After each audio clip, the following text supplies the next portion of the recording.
Convertíos en literatos y venderéis vuestra alma al diablo. Intentad rozar la perfección retórica y buscad la aprobación de Ennemósime desde el monte Parnaso y seréis escarniados.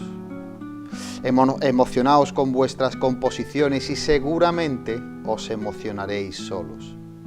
Pero pese a tales augurios, que nadie os quite el placer de escribir, que este es de lo poco que nos queda en esta vida de nuestra propia libertad individual. Quizás evolucionamos literariamente hablando de escasas maneras. Los conceptos cambian, como cambian las posibilidades y los pensamientos humanos. Privan otros beneficios más cremásticos quizás.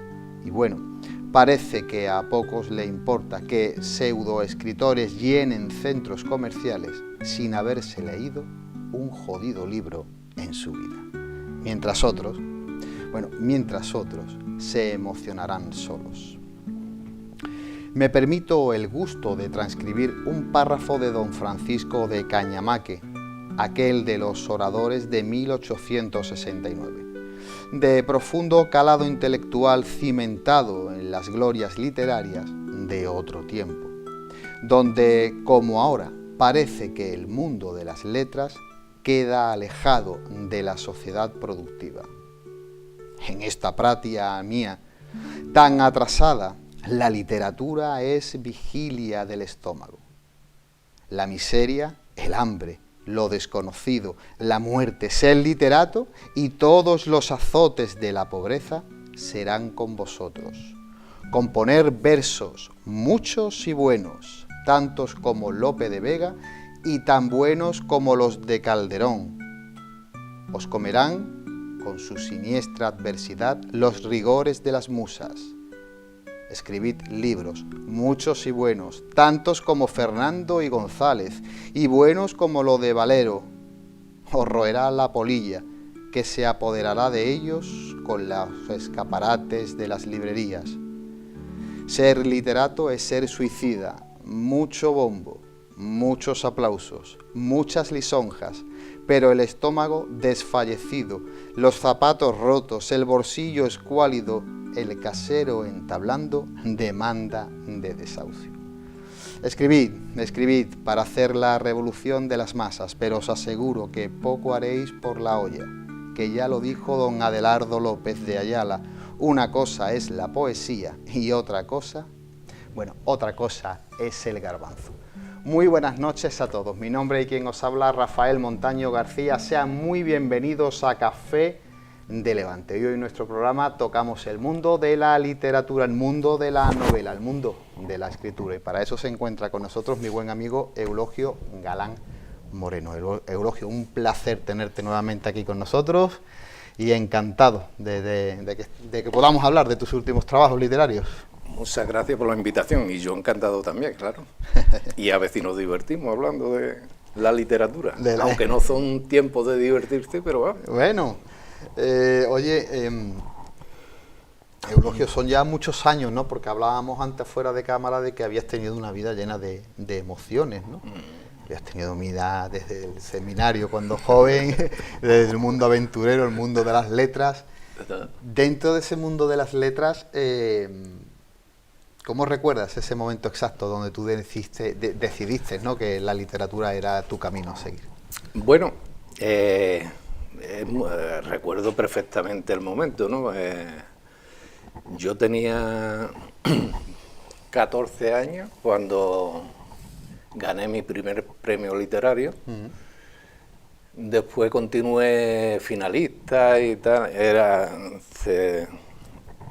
El genio que llevaba dentro estaba ahí, estaba creciendo y me sentía divinamente bien con las letras. Pero circunstancias de la vida, pues me casé, me enamoré, me casé y tuve que aparcar y a ese genio dejarlo aparte para la lucha de lo que es la lucha del trabajo, mantener lo que es en realidad lo que te destruye al individuo, ¿no? Yo siempre he dicho, dice, el trabajo en sí debería de dignificar Pero el trabajo en sí destruye a la persona y al individuo, porque lo que hace es que hagas que tú no te creas, no crezcas como tú eres, como tú piensas, es decir lo que piensas, la libertad de hacer, de decir, de no entrar por ciertos caminos que te conducen otros, o a tu jefe, cualquier cosa tienes que hacer, y esa dignidad la pierdes, te va destruyendo a través de la vida. Claro. Tu vida,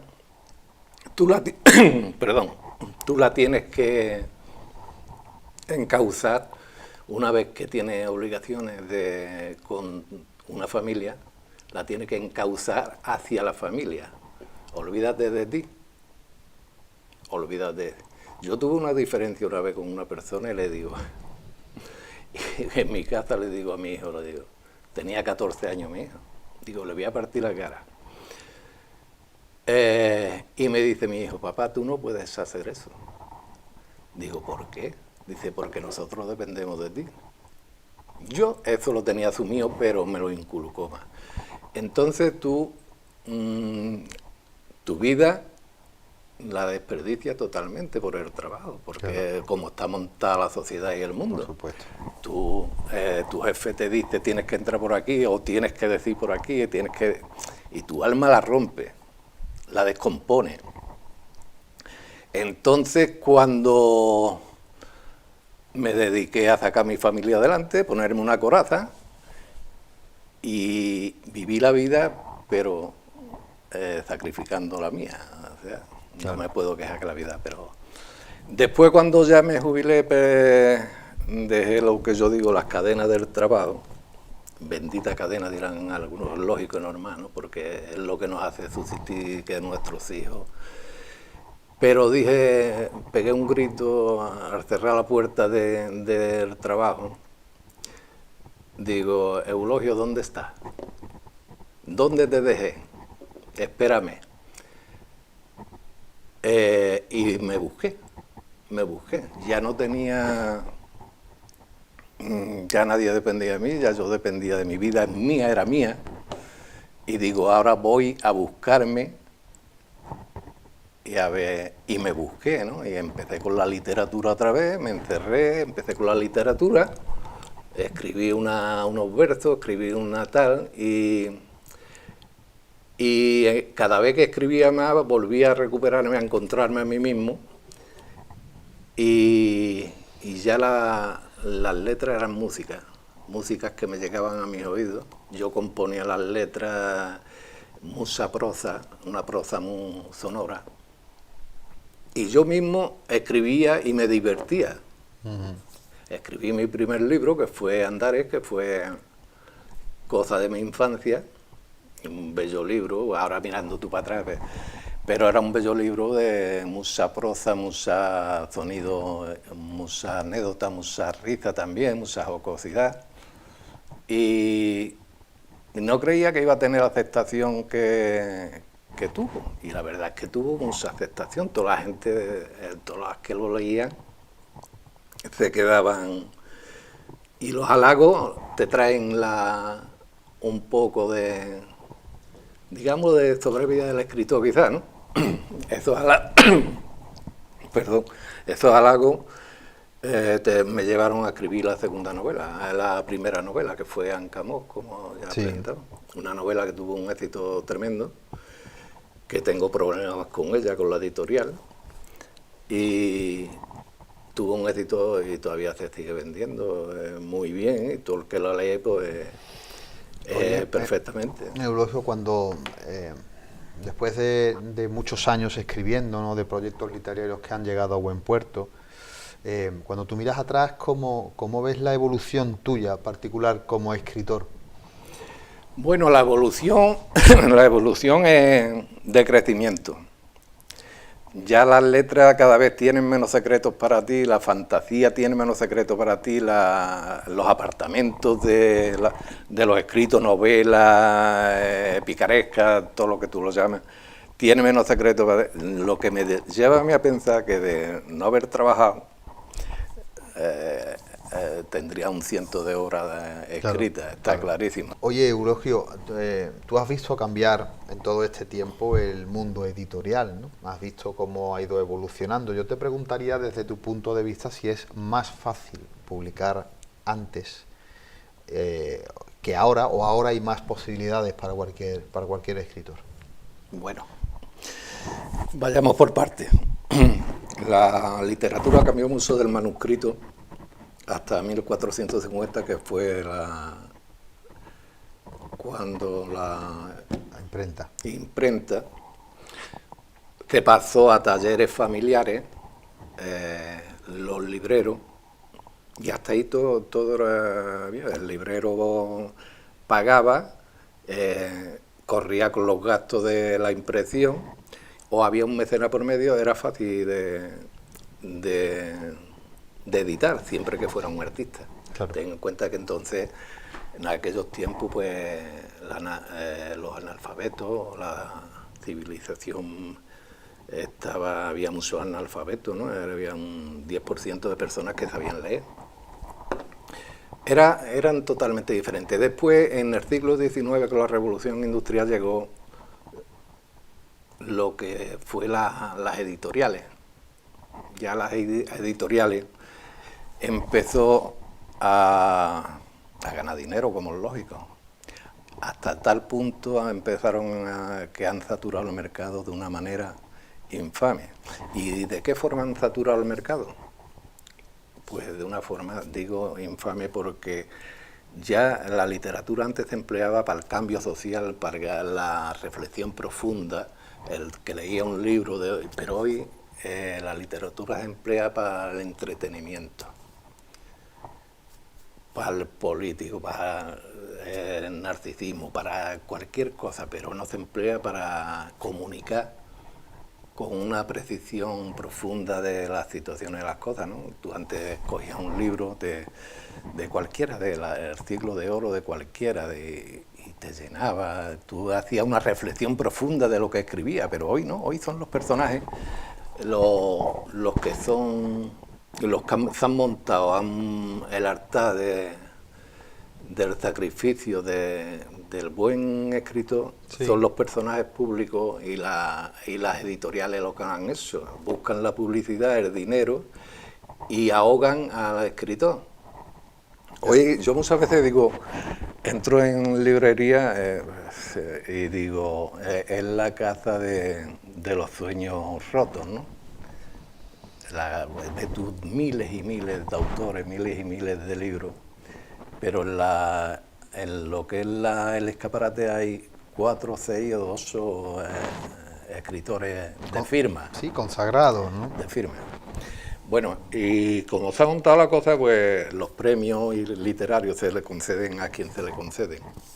Personajes públicos, personajes del entretenimiento, personajes que de la cultura serán cultos, pero de la cultura pienso que cultura profunda no, de la literatura profunda no.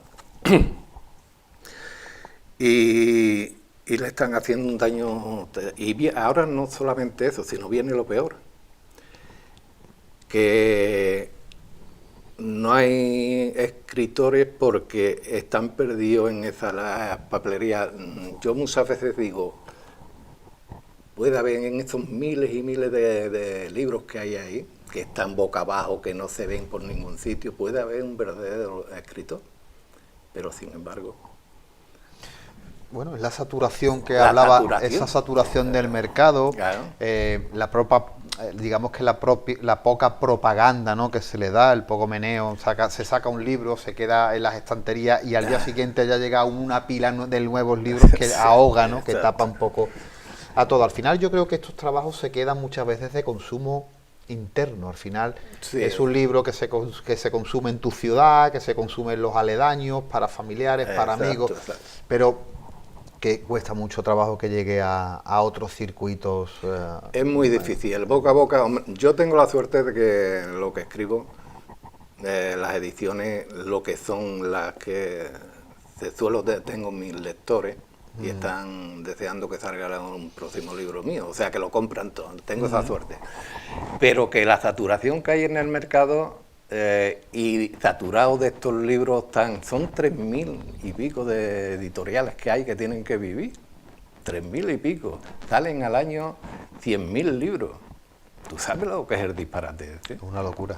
Una locura, cuando antes los libros que se editaban en los tiempos de la artesanía eran limitados, eran joyas claro, al alcance de muy pocos. Pero ahora todo es una masa de dinero, todo es un mar de dinero. Yeah. Y ahí el que más pierde, yo no me gustaría nunca, porque yo los sueños, quiero que todo el que tenga sueño lo plasme. Pero sí hay una realidad que el eslabón más débil de todo este círculo es el escritor. Tú le pagas a la editorial la edición prácticamente, lo que es la tinta, el papel, toda. No, la editorial no pierde nada. Después tiene su ganancia en el papel también, y después las redes sociales, lo que son las redes, los digitales y toda esa serie de cosas, al escritor no se llega nada, llega una mínima parte total, todas las editoriales. Entonces esa criatura que con sacrificio ha editado su libro, o bien se lo ha editado la familia y con sacrificio, que es un primer libro que normalmente el primer libro es pantalla de lo que tú tienes en tu interior, que puede ser muy rico, pero si tú ese primer libro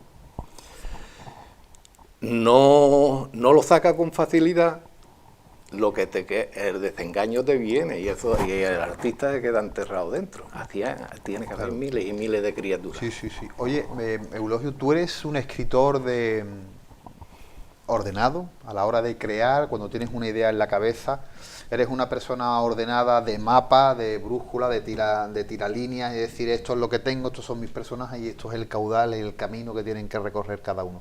¿O eres más de esa brújula de ir escribiendo y dándole rienda suelta a la imaginación? ¿O ya lo tienes todo preestablecido cuando haces, por ejemplo, una novela de este tipo? No, yo no tengo nada preestablecido. Vamos a ver, yo normalmente escojo al personaje. Es como si tú edificas un solar, ¿no? Escoges el personaje del solar, tú levantas las paredes y vas embelleciendo. Tú levantas en bruto. Yo levanto en bruto lo que es la novela, por ejemplo, una novela, ¿no? Episodios importantes, todo esto después de contrastar con varias investigaciones y tal, ¿no? O sea, no escribo ahí hay investigación de por medio. Levanto y una vez que tú levantas ese edificio, lo que hace es volver, limpiar, tú escribes, por ejemplo, 40 hojas, de esas 40 hojas, para tú limpiar tú limpias y te queda con 18 hojas. Después de esas 18 hojas, tú ya que has limpiado la basura que te ha dejado el edificio, pues tú empiezas a embellecer el lenguaje. O sea, es un continuo cambio de grosor, de grosor y embellecimiento. Yeah. Es como si tú hicieras un edificio. Oye, y por ejemplo, para ti, Eulogio, el silencio, la tranquilidad, la paz, el recogimiento, ¿es importante a la hora de crear? Es vital. Yo siempre he dicho que yo soy una persona que la soledad, no me asusta la soledad, la busco. La soledad la busco porque cuando tú tienes algo, riqueza en tu interior, hablas con esa riqueza interior, tú nunca te sientes solo y te sientes bien. A veces es preferible de hablar contigo mismo en tu propia soledad, si está enriquecida, claro está, porque si tienes un vacío ahí, ¿no? Pero pues, si está enriquecido interiormente, la soledad es divina, totalmente divina. Claro. Eulogio, vamos a pasar unos momentos a publicidad y arrancamos con tu nueva novela. De acuerdo. Amigos de Café de Levante, unos anuncios publicitarios y volvemos.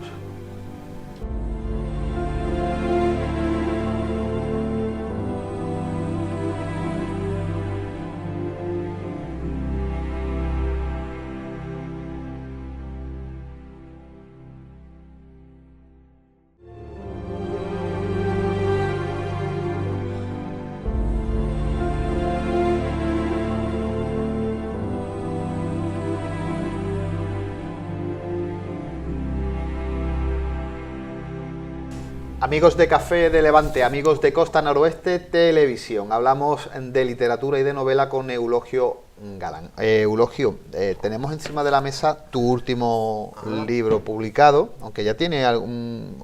¿Cuánto tiempo? ¿Un año lleva ya fuera? Sí, sí. Un añito, ¿no? Cerca de un... Bueno, tu último trabajo, como hemos hablado, que tiene aproximadamente un año, pero sí es verdad que es tu último libro, Lágrimas de las Perseidas sobre el cielo de Sevilla, con una portada preciosa. Oye, Eulogio, ¿qué te lleva a profundizar en esa Sevilla cultural, romántica, costumbrista y popular de los años 30? Bueno, me lleva, yo en mi trayectoria tengo desde la infancia, la novela histórica, el diálogo con Los sueños de Francisco de Quevedo, que creo que recuerda, es fantástico. A mí me encanta, yo creo que es uno de los mejores libros que yo he leído, y yo no porque ya tú estés delante, pero lo he recomendado muchísimo, me parece una auténtica obra de arte el libro. Una auténtica, sobre todo leer las últimas 5 páginas tremendas, todo el mundo me lo dice. Y curiosamente es el único libro que no le tengo esa la publicidad, porque no sé por qué tengo yo con Los sueños de Francisco de Quevedo este trato especial, pero es un gran libro. A mí me gustó yo muchísimo. Como autor me lo he leído hasta 3 veces ya, gente es tremenda.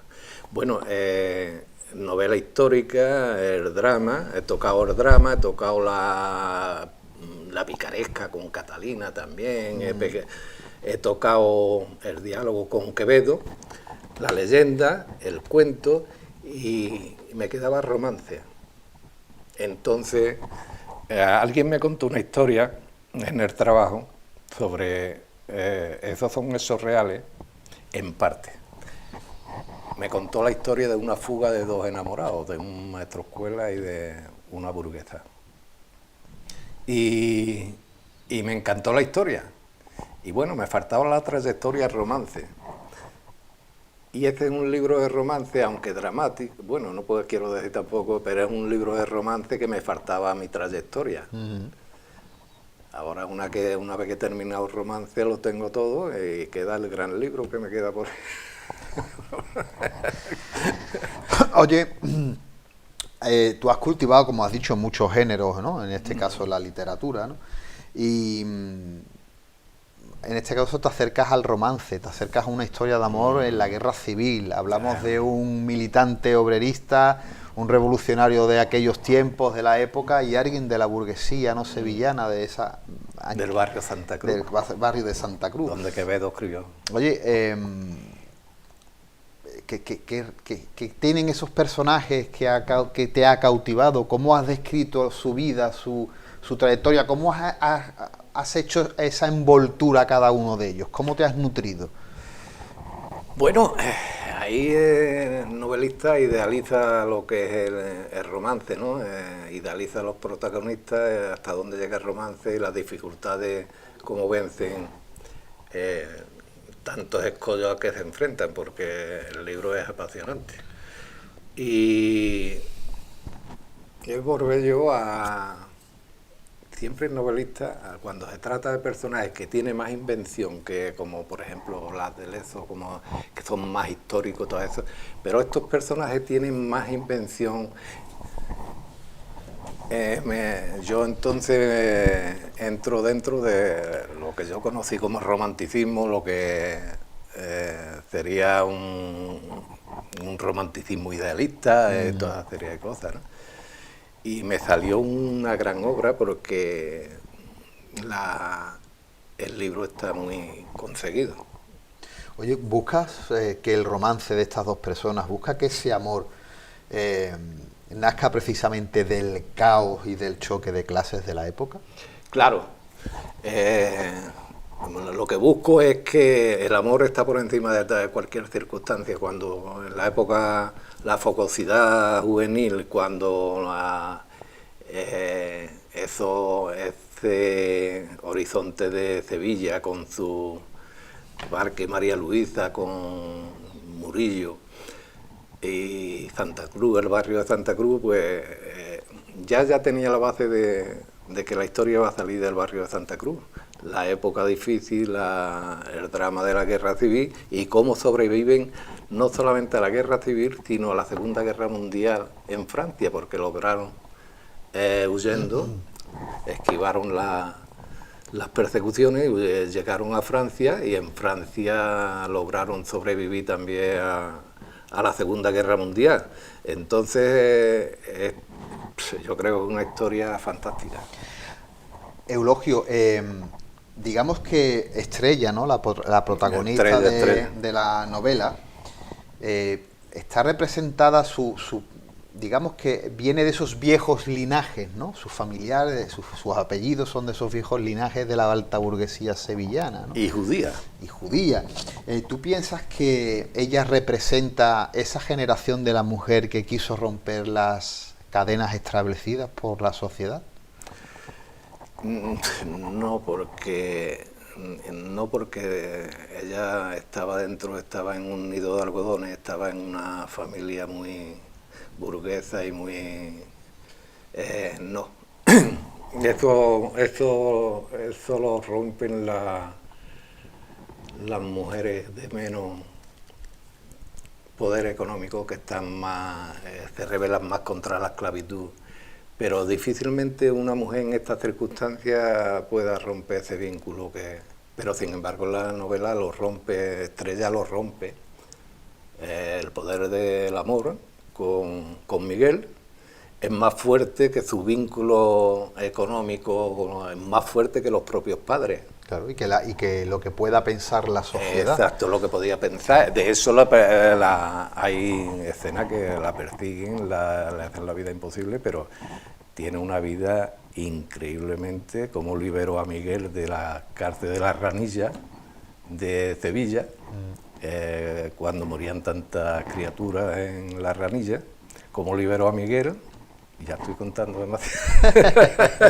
Liberó a Miguel y atravesaron la tierra y llegaron a Francia, pero después tiene escenas no eróticas, pero sí en cierta forma de ese cariño tan fuerte que se tenían y está muy bien. En cambio, Miguel representa al maestro. El maestro escuela. Al maestro de escuela, de idearios encendidos, ¿verdad? Pero es verdad que la figura del maestro en la guerra civil fue una de las figuras más perseguidas y más represaliadas. Total. Los maestros, ese es otro tema para hablar largamente de eso, fueron muy represaliados. Y Miguel era un maestro que se dedicaba a las sozas de los aledaños de Triana, de las sozas de los necesitados. No, Miguel no estaba definido políticamente, pero sí estaba dado a los pobres. Y claro, se juntaba con los movimientos y precisamente en un meeting un meeting de la izquierda en Sevilla, antes de 6 meses o 7 meses antes de que se produjera la guerra civil, conoció a Miguel, porque ella, por curiosidad, que vivía en el barrio Santa Cruz, eso fue en la plaza del barrio Santa Cruz, se vistió más informalmente, venía de la calle, se cambió de ropa, se vistió por curiosidad y se metió y ahí se atravesó los ojos suyos con los de Miguel, se atravesaron los dos y se quedaron enamorados. Y ahí, a partir de ahí ya todo fue horroroso. Oye, ¿cómo ha sido el retorno de la novela? ¿Cómo lo han encajado tus seguidores y tus lectores? Pues te digo que lo que recibo son siempre halagos. Entonces, cuando leen todo lo que ellos leen, ya sea Piti, sea Mariana, sea en Los sueños de Francisco de Quevedo, Ancamó, todos tienen mi biblioteca, se puede decir. Normalmente todos tienen, me presumen, me llaman, tengo todos tus libros, ¿no? Oye, en este caso, Sevilla, ¿no? Esa Sevilla de las tres culturas. Describes una Sevilla preñada, ¿no?, de perfumes de azahar, la describes de murmullos de historia, de ese costumbrismo patrio de la época, ¿verdad? ¿Cómo no sé, cómo ha sido imbuirte en esa Sevilla antigua? ¿Qué fuentes has bebido? ¿De dónde has sacado esa información? ¿En qué has reflejado lo que intentas escribir? Mira, primero me fui al barrio Santa Cruz, a conocer el barrio Santa Cruz. Allí empecé ya, tomé contacto, después hablé con personas que conocían mucho la Sevilla de entonces, personajes muy documentados de la Sevilla de entonces, y ahí empecé ya a dirigir la novela. Santa Cruz es fantástico para escribir. Sí. Digamos que eres un escritor de esa idealización, ¿no? Has ido al sitio, te has impregnado de su función, de su historia, de su patrimonio, y después lo has recogido y lo has utilizado para escribir. Tienes que hacer eso lo tienes que hacer, tienes que soñar. Yo, por ejemplo, uno de los recursos que tengo mucho es viajo mucho a Granada, ¿no? Mi hija siempre me lleva a Granada y tal, porque cada vez que voy a Granada me traigo una obra escrita, El embrujo de Granada, ese recogimiento de la Granada vieja, ese recogimiento que tú tienes, esa soledad que tú te aíslas, y ese recogimiento, esos edificios de la Alhambra, eso de esa espiritualidad de los sitios, te abre el alma de par en par. Eulogio, después de tantos años escribiendo, ¿no? De tantas novelas, de tantos libros publicados, ¿cómo logras encender la atención del lector? Porque esa es la chispa del buen escritor. Hacer que el lector espere tu último trabajo literario, porque existe esa conexión, esa chispa, ese fuego, esa brasa que hace que el libro sea gustoso de leer. ¿Eso cómo lo consigues? Esa es una rara habilidad. Definirte eso no lo sé, eso ocurre.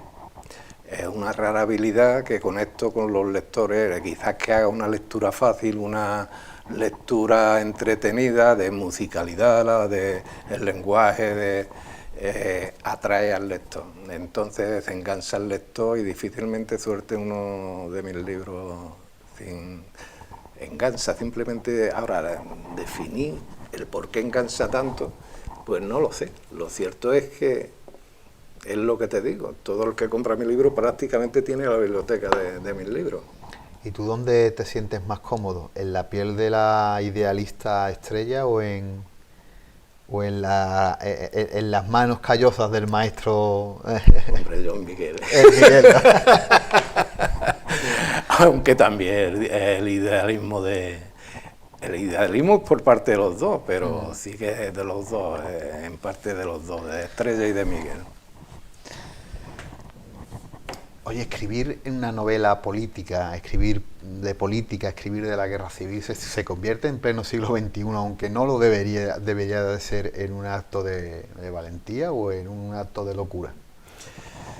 Un acto de valentía, es un acto de valentía.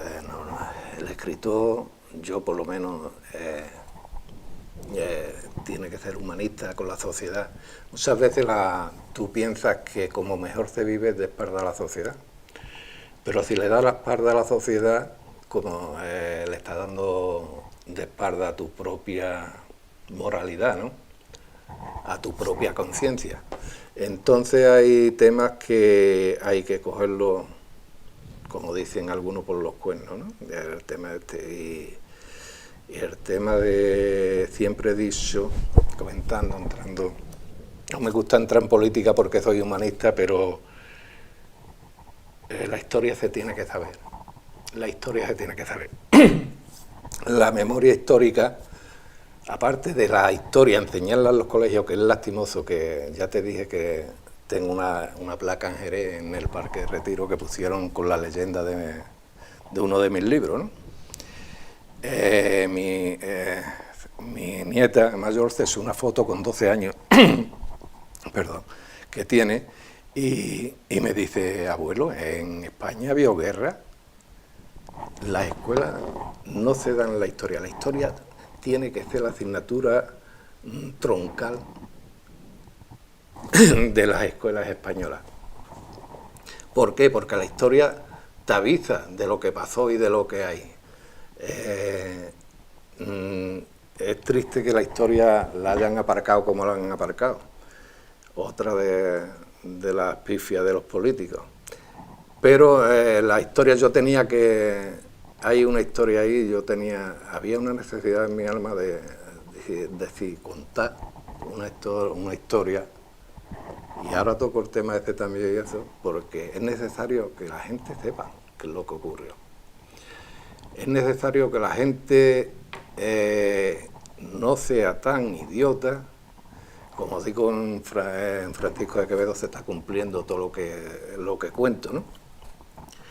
No sea tan idiota que la historia se puede repetir si no está aprendida.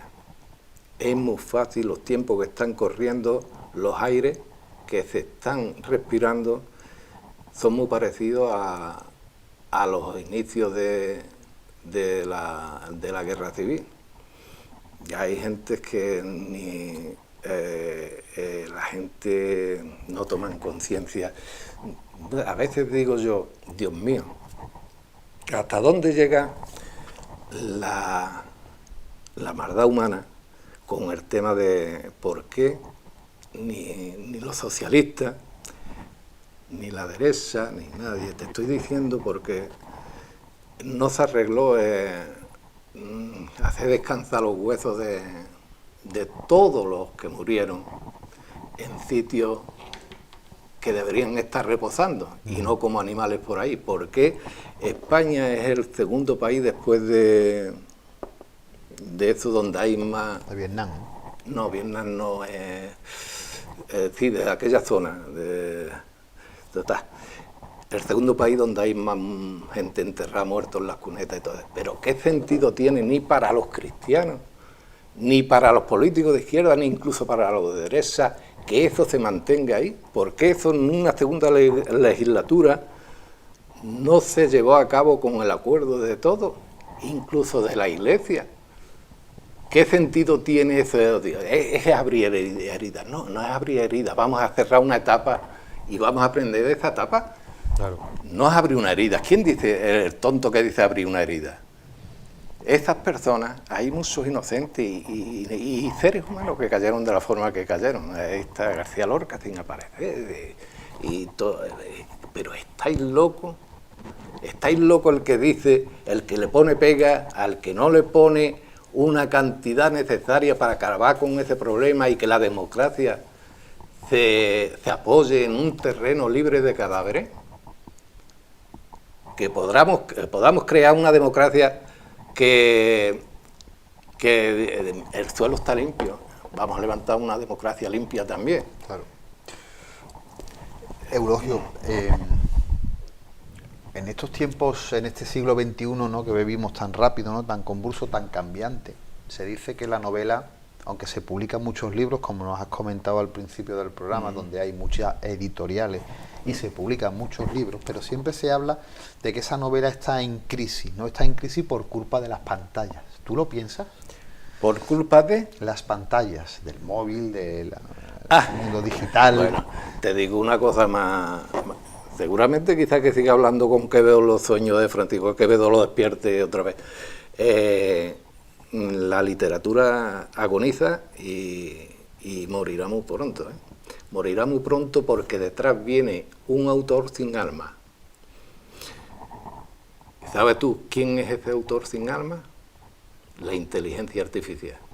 Ese autor será más perfeccionista, te sacará las historias más increíbles y será el que venderá. Ya. Y el autor que tiene alma desaparecerá. Y eso no está muy lejos. La inteligencia artificial va a hacer un daño, está haciendo un daño, está perfilando al ser humano de una manera horrorosa. Está acabando con la evolución de cómo venía el hombre y va a acabar con ella, ¿eh? Hombre, yo lo que veo, Eulogio, es que hay una, por ejemplo, en el ámbito creativo, sí es perjudicial. ¿Por qué? Porque al final a ti te hace vago.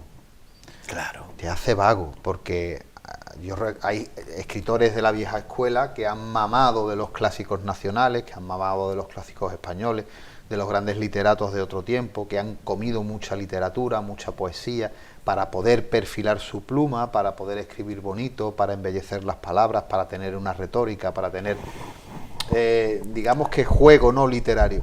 Pero si eso te lo da una herramienta, hay un momento en que tú estás vacío, o sea, no lo estás haciendo tú. Totalmente.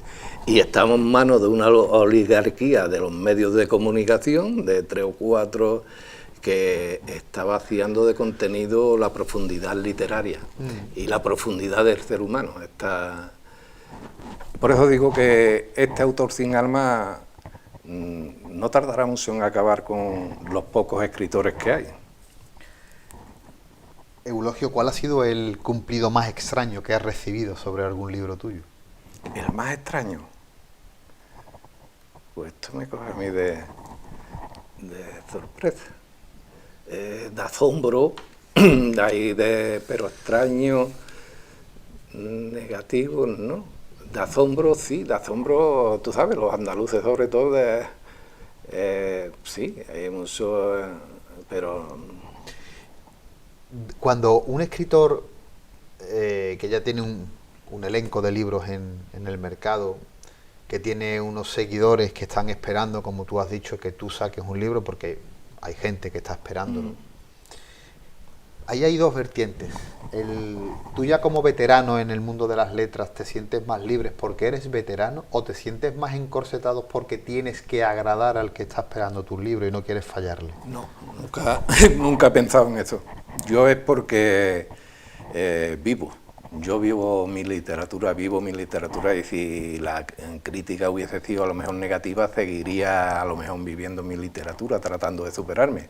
Los halagos sí crean un poco de soberbia y todo, a lo mejor si no tuviera tantos halagos, seguiría escribiendo, pero yo, la literatura es mi mundo, la pluma es mi mundo, y la reflexión profunda en mi libro, en mi mundo. Si lees este cuento, por ejemplo, está lleno de moralidad, el libro tiene que transmitir siempre. Tú no puedes leer un libro sin que transmita algo moral o algo que llame constructivo, ¿no? Entonces en mis libros siempre hay algo de moral, algo de constructivo. El libro nace como una herramienta de revolución, como una herramienta de cambio. Perdona, cuando me has dicho a lo más curioso, precisamente ahora me acabo de las lágrimas de las Perseidas, porque dice hasta la muerte, cuando describe la muerte, hasta la muerte es dulce en el romance. Hasta la muerte es dulce en el romance, ¿sí? Esa era una crítica. Te decía, Eulogio, que el libro nace como una herramienta de cambio social, como sí, una herramienta de nutrir las mentes, ¿no? De hacer cambiar a la sociedad en la que nos toca vivir. En el momento que el libro deja de tener esa función, esto es algo hueco. Es algo hueco, como la sociedad se va a volver hueca, se está volviendo hueca la sociedad. Estamos viendo lo que hay, los genocidios, lo que hay. La sociedad vive de espalda mientras que te cojas lejos. Y hay una cosa que la muerte de un niño bajo una bomba, a mí eso es el crimen más horroroso que me pueda ocurrir. No pagarán 1000 veces, 1000 vidas, con 1000 vidas, el que mata a un niño. Y la sociedad, mientras que el niño está lejos, dice, qué disparate, qué criminal, qué decir para acá, qué decir para allá. Esto mientras que el niño está lejos. Pero un ángel, ¿cómo se puede eliminar un ángel sin que un criminal no pague por lo que está haciendo? Porque son ángeles, los niños son ángeles. ¿Cómo puedes acabar tú con la carita de un niño que empieza a vivir de esta forma? Porque además la sociedad no ha cambiado en el tema el hombre se ha hecho mucho peor que al principio, porque estamos igual que cuando el tiempo los vikingos asediaban las costas, después los piratas asediaban y se llevaban. Pero tú ves la evolución, un barco trianero de 20 personas, después los barcos más grandes, con cañones de estas, hasta llegar a la evolución de hoy, que llega una gran potencia de esta, le roba esto y se vuelve, la siguen siendo piratas. El hombre sigue siendo el pirata, el hombre no evoluciona tristemente, y si eliminan los libros, la oligarquía del poder económico elimina los libros y la profundidad del razonamiento, más lo tenemos, más lo tenemos. Eulogio, ¿qué libro te hubiese gustado escribir, que no fuese de los tuyos, por supuesto? Bueno, cualquiera de Quevedo. Quevedo es fantástico. Yo cada vez que veo un libro de Quevedo lo compro aunque lo tenga que repetir. Me encanta Quevedo. Si lee Los sueños de Quevedo, que precisamente me metí en Los sueños de Quevedo, es tremendo, ¿no? Hay el episodio, no sé si te lo conté alguna vez, que cuando se durmió en los sueños, visitó el infierno, ¿no? Y el infierno estaba dividido en corrales, ¿no? Y pasaba Quevedo por un corral y vio al librero suyo de la barriada. Y dije, ¿tú qué haces aquí? Y vio a un demonio con el que lo tenía por el cuello y le estaba dando humazos con el libro, bum, bum, en la cara. Y decía a duras penas al librero, aquí que me tiene, que quiere que me lea el libro, y hasta que no me lea el libro no me deja tranquilo. Y yo le he dicho que yo no he escrito el libro, que yo lo he editado. Yo soy el editor. Y le estaba dando humazos por escribir un mal libro, ¿no? Voy a esto. Eulogio, ya en estos últimos minutos, ¿qué tienes en mente próximamente? En mente, ya estoy libre de todos los temas, como te he dicho, de romance, el drama, el cuento, la leyenda. Quiero hacer una gran obra y regocijarme en la obra, que puede que salga a la luz o no salga a la luz y duerma conmigo. Quiero recogerme conmigo mismo y escribí esa gran obra, que te puedo decir que la edite o no la edite. Editarlo o no editarlo, ya te digo que a mí mi crecimiento como persona me lo da las letras, y yo lo hago por mí, yo no lo hago porque me hagan un halago. Entra muy bien mi lectura, mis libros, pero yo lo hago por mí, porque yo me refugio allí, que algún día te invitaré a tomar una copa allí en mi sótano, que es donde tengo mi biblioteca y mi... Tu santuario. Y mi santuario, exacto. Y me refugio allí, el silencio, la soledad, y empiezo a escribir y me encuentro... yo no he dejado de crecer, Rafa. Hay gente que se jubilan y decrecen. Dice, me siento en el sofá y a vivir a esa panza y a todas. Yo no, yo al contrario. Yo el tiempo de la jubilación lo he empleado en seguir creciendo, y cada vez sé más, Rafa. Esto de, ¿cómo le llaman esto a los deísmos, como esto de la edad, que menosprecian a edadismo, ¿no?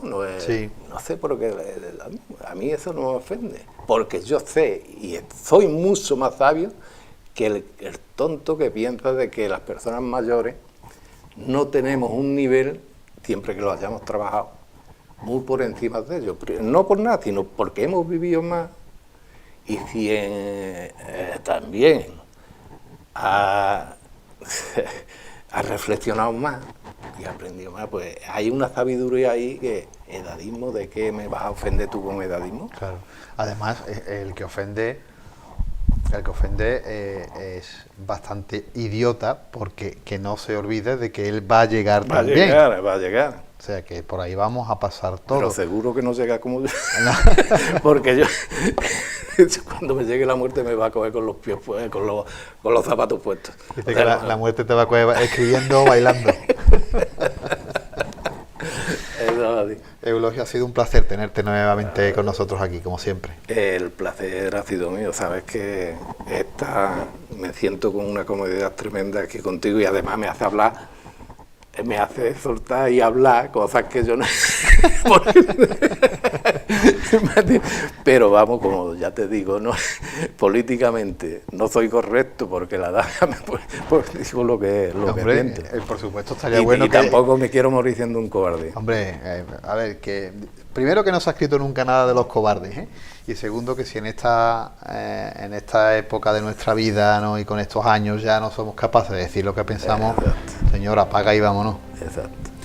Amigos de Café de Levante, nosotros volvemos para la semana próxima con nuevos invitados, nuevos temas sobre nuestra mesa. Por mi parte, desearos a todos muy buenas noches y un saludo de este que os habla, un tal Muntal.